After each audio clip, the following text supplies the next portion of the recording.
باتیں کرنے والے زندگی کو سیاہ کر جاتے ہیں۔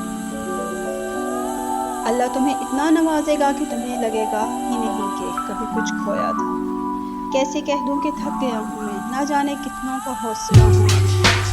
کاش انسان بھی موت کی طرح ہوتے کہ بندہ روشنی میں کر کے دیکھ لیتا کہ اندر سے کیسا ہے۔ پانا ہے منزلوں کو تو تنہا چلا کرو، راہوں میں ڈھونڈ لیتے ہیں ہم سفر کبھی کبھی۔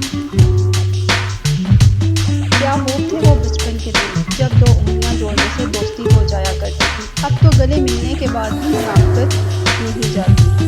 دنیا کی سب سے بہترین خوبصورت اور حسین نعمتوں میں سے ایک نعمت نماز ہے۔ جو سکون اس میں ہے ویسا سکون اور کہیں نہیں۔ الحمدللہ رب العالمین۔ اگر رہنا ہی چاہتے ہو تو یاد رکھیے کہ خوبصورت ترین جگہ کسی کا دل اور محفوظ ترین جگہ کسی کی دعاؤں کے حصار میں رہنا ہے۔ نصیحت ضرور کریں مگر شرمندہ نہ کریں، کیونکہ مقصد دستک دینا ہوتا ہے، دروازہ توڑنا نہیں۔ خوبصورت مرد وہ ہوتا ہے جو عورت کا رہبر بن کر اس کی رہنمائی کرتا ہے، اس کی عزت کو اپنی عزت سمجھتا ہے۔